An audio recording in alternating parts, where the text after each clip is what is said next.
ஊத்தங்கரை அருகே 85 வயது மூதாட்டிக்கு பாலியல் தொல்லை கொடுத்த வாலிபரை காவல்துறையின் அதிரடி நடவடிக்கையால் 24 மணி நேரத்தில் கைது செய்தனர்.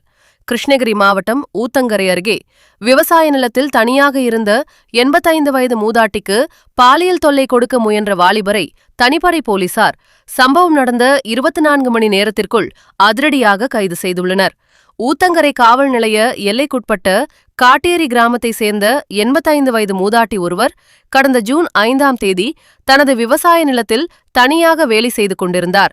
அப்போது அங்கு வந்த அடையாளம் தெரியாத நபர் ஒருவர் மூதாட்டிக்கு பாலியல் துன்புறுத்தல் அளிக்க முயற்சித்துள்ளார்.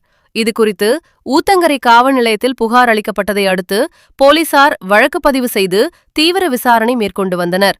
வயதான மூதாட்டிக்கு நேர்ந்த இந்த கொடூர சம்பவம் குறித்து அறிந்த மேற்கு மண்டல காவல்துறை தலைவர் ரம்யா பாரதி IPS குற்றவாளியை உடனடியாக கைது செய்ய உத்தரவிட்டார்.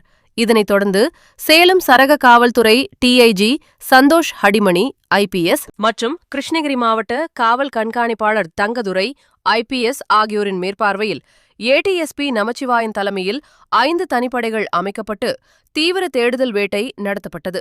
தனிப்படை போலீசார் சம்பவ இடம் மற்றும் அதன் சுற்றுவட்டார பகுதிகளில் பொருத்தப்பட்டிருந்த CCTV கேமரா காட்சிகளை ஆய்வு செய்தனர்.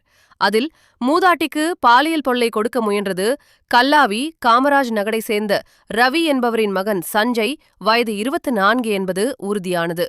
தலைமறைவாக இருந்த சஞ்சயை தனிப்படை போலீசார் இன்று ஜூன் 6 அதிரடியாக கைது செய்தனர். குற்றச்சம்பவம் நடந்த 24 மணி நேரத்திற்குள் குற்றவாளியை விரைந்து கைது செய்த தனிப்படை போலீசாரை உயர் அதிகாரிகள் வெகுவாக பாராட்டியுள்ளனர். கைது செய்யப்பட்ட சஞ்சய் மருத்துவ பரிசோதனைக்கு பின்பு நீதிமன்ற காவலுக்கு உட்படுத்தப்பட்டார்.